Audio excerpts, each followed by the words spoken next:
We begin tonight with a live look at Washington, D.C. Today, the president signed an executive order to make it easier for towns and cities to remove homeless people from the streets.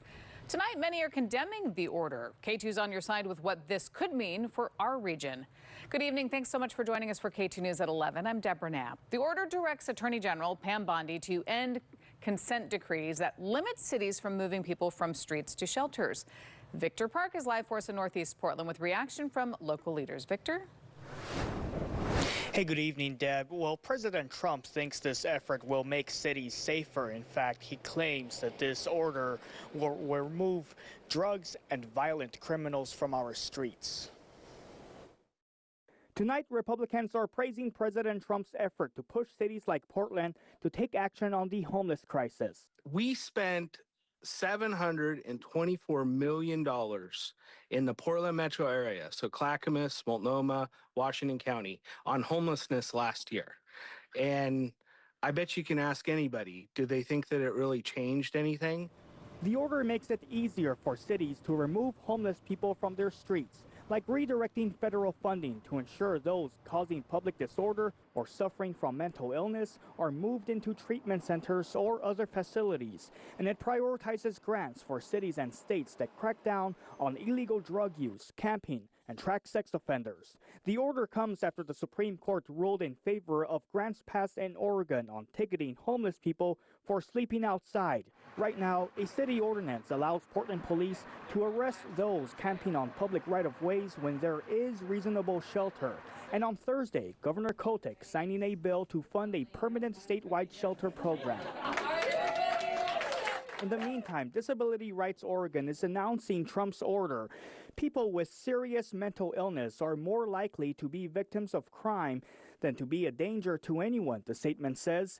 If we really wanted to make our communities safer, we'd be investing billions in behavioral health services. The order is giving some hope. Trump is taking a stance on this to give more of the authority back to counties and cities. All right, in the meantime, and in response to Trump's executive order, Governor Tina Kotek's office tells me she is focused on how to handle the homeless crisis here in Oregon.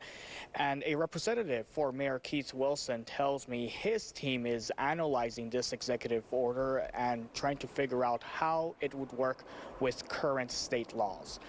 We are live here in the Kearns neighborhood of Northeast Portland. I'm Victor Park, K2 News. Victor, thank you.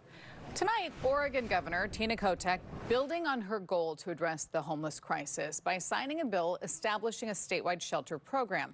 The bill invests more than $200 million to maintain shelter services established in 2023. Just 3 years ago, Oregon had one of the worst unsheltered homeless rates in the U.S. Now, in her first day in office, Governor Kotek declared a state of emergency to address the crisis. Since then, the governor says they're on track to deliver 4,800 shelter beds. Today's bill maintains funding for these shelters over the next 2 years. Shelters must offer 24/7 with year-round services to receive state funding. There's a lot of shelters around the state were higher barrier models that had sobriety requirements. You couldn't bring your pet, you couldn't bring your partner. They were just unsuited in some ways, despite the good work they were doing, unsuited in some ways to tackle the scale and the scope of the problem that was in front of us. So Total funding is not the total amount that the governor originally asked for. Before the session, she asked for $215 million for the program. Certainly more resources are always helpful, but with that $204 million, people know what they're doing. They know how to do it effectively. The state will be divided into regions with a minimum of 1 county required in each region.